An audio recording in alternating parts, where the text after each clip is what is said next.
What's up guys, Ben here and welcome to Motivation to Invest.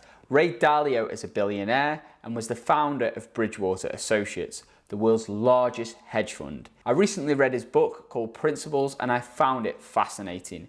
In this interview, he discusses a key concept in this book, and that is the personality type of being a shaper, those visionaries which shape our world. Some examples of this include Steve Jobs and even Albert Einstein. So sit back, relax and enjoy this interview. All credit to Ray Dalio and the Principles. Good afternoon. Thank you all for being here. I would like to introduce my good friend Walter Isaacson. He is the president and CEO of the Aspen Institute, but by night, often at 3 a.m, he has become, over many years, America's most acclaimed biographer, starting with a biography of Henry Kissinger, Benjamin Franklin, Albert Einstein, and most recently, Steve Jobs. So from Harvard College to Oxford, to the London Times, to New Orleans, to Time Magazine, to being the CEO of CNN, and now the president and CEO of the Aspen Institute, Walter has been a great observer of great Americans and a great American himself. So welcome. It's great to have you here. Thank you. Thank you, David.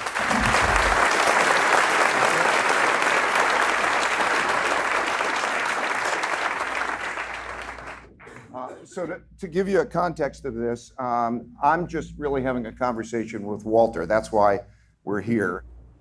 I'm on a mission to understand what certain types of people are like. In particular, what I'm describing is a shaper. So the first thing I want to say is I really believe this to be true, that knowing what people are like, their values and how they live those things out, and their circumstances, by knowing what they're like and their circumstances, you can estimate what they will do and what the outcomes will be. And shapers are people who build out their uniquely valuable visions.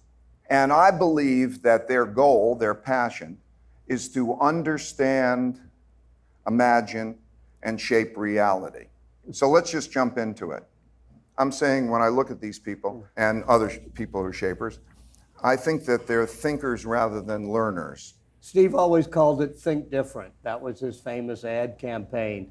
And that's what really distinguishes these three guys, Jobs, Einstein, and Franklin, is not only could they gather information, but they could make the leap. They could think out of the box. The one caveat I'll give you is every now and then, especially when I talk about Einstein thinking out of the box, people come up to me and say, I'm like Einstein, I think out of the box. And I go, yeah, but Einstein knew what was in the box before he thought out of it.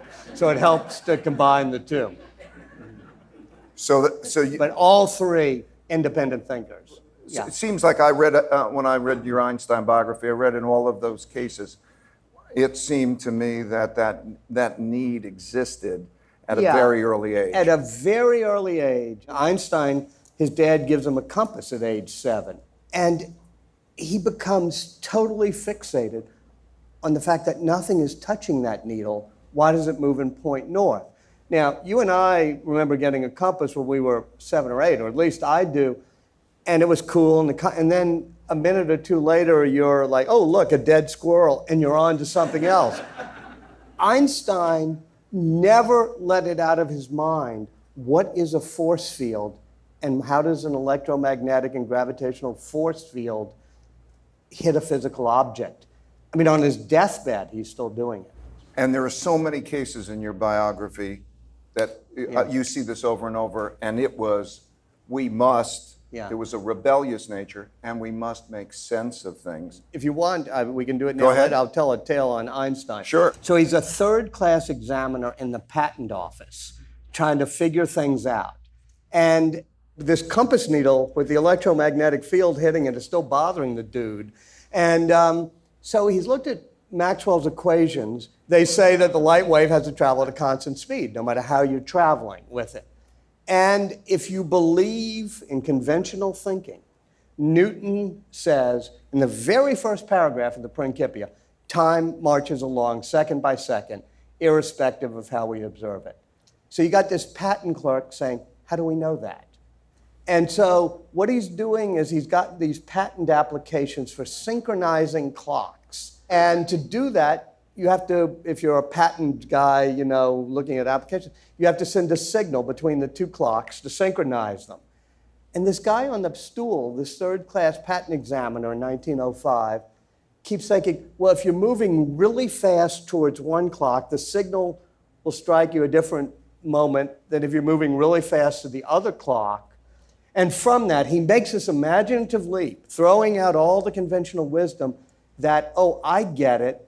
The speed of light is constant, but time is relative depending on your state of motion. This patent clerk in 1905 publishes it with a little formula that comes out of it called E equals mc squared.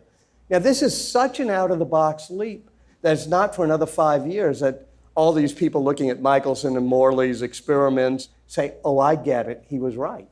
There was something bred into his bones that when he read that time marches along second by second, most people would not question that. Newton said it, we all think time does that. This guy has bred in him somewhere, think different, question it. How do we know that? How would you know two clocks are simultaneous? You'd have to get a signal from both of them, and if you're traveling, the signal would get to you differently. Newton never questioned it, so he never thought of that simple notion. Right.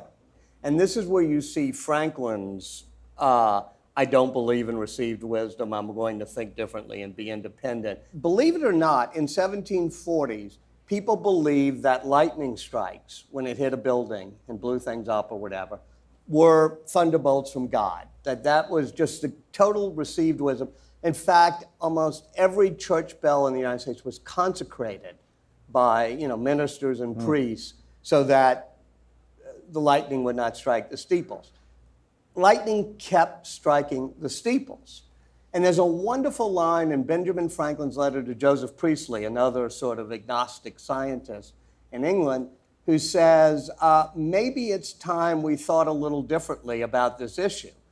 So another dimension that seems to carry through them is that they're broadly curious about how the world works. So when I look at, well, you mentioned Franklin, I think the thing that came across about Franklin is the variety. He was a scientist, he was a businessman, he was operating government. When I look at Einstein, I read what you said, music, he was a musician. He could play Mozart on the violin. He was a philosopher, Hume, and other philosophers. And he loved the beauty of reality, but it seemed to be in common that curiosity, that breadth, that modus operandi they would take to everything, right? Steve Jobs in particular believed that beauty mattered. Now, Steve said it's because he took everything from calligraphy to dance, and he was a hippie dropout. He even said once, if Bill Gates had dropped acid with me and gone to an ashram in India, he might have had some taste and he wouldn't have made products that sucked. Creativity comes from that kind of open-mindedness of which then things come in, intuitions come in, thoughts come in. I think intuition is the great word there. One of the things Steve said to me was, when I dropped out and went to India, I believed in the value of Western rational empirical thought. But when I got to the villages of India, I saw how powerful intuition can be. So that was the most amazing thing about Steve Jobs, is one moment he could be talking to you about the vision of where the music industry was going to go and why the iPod was going to be successful. And the next moment, he'd be talking about the chamfer of the curve of the case he had made and why there were no external screws. Some people get the big picture. Some people believe God is in the details. In some ways, if you're an intuitive person, you get both. Fear of not succeeding is much greater than the fear of failing, and that's because they view failure as an essential part of learning to be successful. All of them fail. As part of a process. Steve Jobs, you ask him what was the best thing to happen to you, he'd say screwing up in 1985 and getting fired from Apple. I mean, he fails miserably. He fails on a couple of other. Next computer, which he creates, is a glorious market failure. And yet that stimulates him as part of it. He's not afraid of what he calls bet the farm. The only time Einstein fails, later in life when quantum mechanics has been basically proven correct, and Einstein has been resisting it, saying, because quantum mechanics says that at the very, very smallest nature of things inside the atom, things happen by chance. They're random. And Einstein keeps saying, I cannot believe that God plays dice with the universe. He just doesn't believe things aren't deterministic. And he's wrong. And instead of learning from that failure, he kind of hunkers down a bit. I mean, this is late in life. But he realizes he's done it. And he says, the good Lord punished me for my contempt for authority by turning me into an authority myself. And that's why I am no longer flexible. What a beautiful quote. Yeah. Okay. Incredible determination. All of them push against everybody else's notion of reality. And that, to me, is the definition of determination. Einstein just won't let go of that compass needle. What is an electromagnetic field? And look, he is dying. He has his aorta erupted, at Princeton Hospital in 1955. And he makes him bring his papers from his office. And he just has line after line of equations. He's not doing it for himself. He's just doing it because he's incredibly determined. And there he is writing, making math mistakes, crossing out, still trying to get equations that will describe a unified field theory, which is basically unifying the forces of gravity, electromagnetism, and particles. Or to put it more simply, why does the needle twitch and point north is a simple way of saying that. And, just as he's dying, there's that determination. And he writes one last line of equation. You see the paint, and it starts drifting off the page. Beautiful. But just determined to get one last line of equations that would get us and him one step closer to what he called the spirit manifest in the laws of the universe. So when I look at successful people, I think they're loaded with weaknesses. The main thing is that they've sort of discovered what their weakness is, probably because they banged into them and hurt themselves enough, and they learned from those weaknesses. 3 very self-aware people. They know their weaknesses. And then when they have those weaknesses, it's totally okay. It's great to find somebody who's got a corresponding strength or some compensating mechanism, because you're creating an orchestra, you're creating a symphony. I mean, look, if you want to take Steve's worst weakness, in my opinion, or downside, it was being unkind. And deal near the end, because I have everybody from Steve Jobs to Andy Hertzfeld to Steve Wozniak addressing the question, did he need to be so tough and brutal at times? And Steve gives his answer of why he did. Wozniak gives a wonderful answer, which is, no, he really didn't need to be that way. If I had run Apple, I would have done it more as a family. I would have made sure everybody had stock options. I would not have been so brutal to people when they screwed up.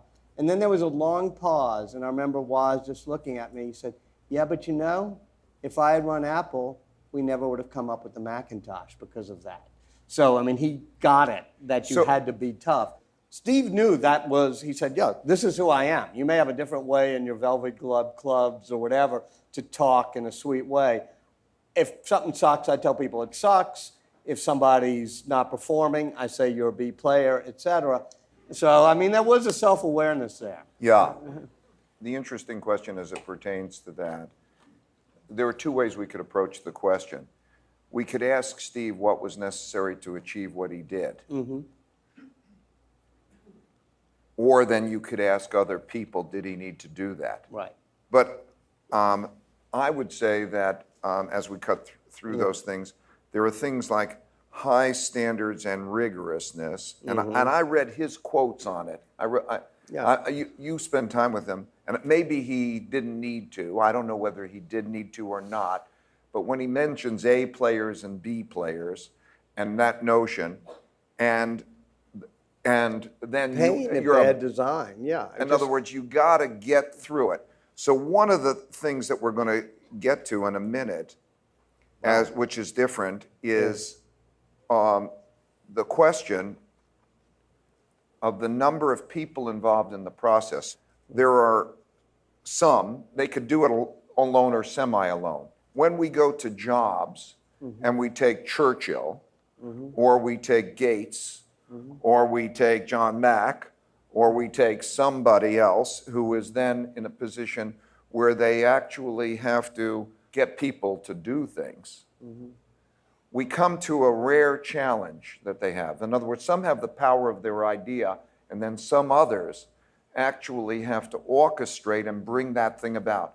When I look at Steve Jobs, the thing that I'm so in awe of is how that creativity and that independence and all of that beauty could simultaneously take place with the management of people to be created as an orchestration. Whereas Einstein had the power of his ideas, he didn't have to manage people or get people to do things. Right. There was no Einstein school as there was for Niels Bohr and others who gather people together to figure out their theories with them.